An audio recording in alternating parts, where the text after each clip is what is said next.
All right, some things to look at. I should have hidden the right side maybe, but that's, oh well. Um, so just to kind of give you an idea, and then I'm also going to show you another set of data in just a second. Um, the fertility rates in countries across the world. So this is total fertility rate. It's the average number of children per woman in the society. Um, they used to all be high. Okay, they used to all be high. Going back to 1960, China was 5.8. Guatemala, which we saw in at the beginning of the semester, in the movie, 6.9. India was 6. Kenya was almost 8. Mexico was almost 7. Uganda was 7. Vietnam was 6.3. It was high everywhere. And so I went back to 1960 because I wanted to get a time when it was high everywhere, because often people associate, well, high birth rates in a specific place. But if we go back far enough, birth rates were high all over the world. So that's kind of the natural condition. And we're going to kind of talk about later on, well, what causes that. Um, so anyways, by 1990, things start to change. In some places, they change drastically. So China kind of quite famously has the one-child policy, and they implemented that at the end of the 1970s. Some of you might be saying, wait a second, one-child policy, how do you get 2.3 children out of the one-child policy? Well, two reasons. One, in rural areas, people were allowed to have 2 children, and two, certain ethnic groups were exempted from the one-child policy. And number 3 is people also broke the rules. Okay, so actually by 1990, the birth rate was falling a lot, but it was still 2.3. It actually, interestingly enough, fell everywhere in this data set except for Uganda. Okay, and it fell quite a lot. So Vietnam fell a lot. Mexico fell a lot. It was down to 3.5. So from almost 7 down to 3.5.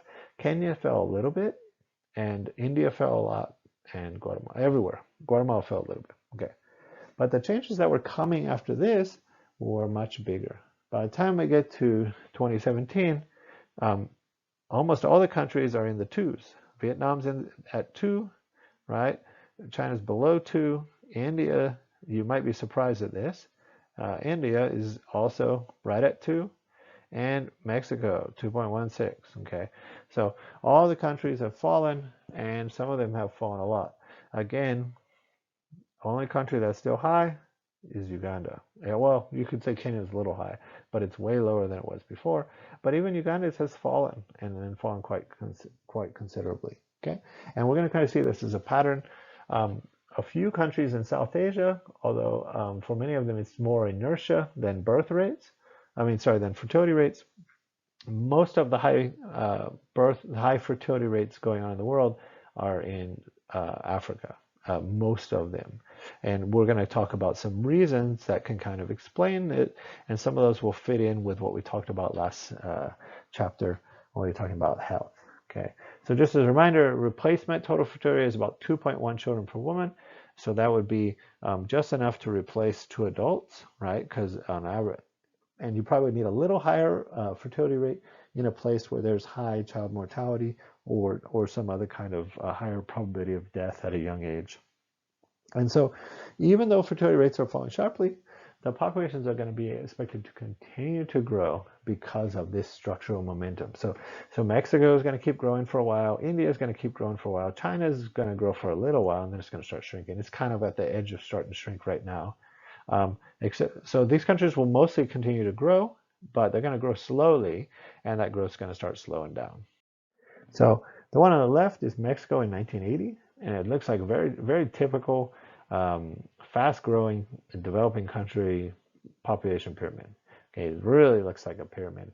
Every group is bigger than as you go down, the younger groups are bigger than the ones above them. And by 2010, it had started to change. And now it's turning into this block at the bottom, right?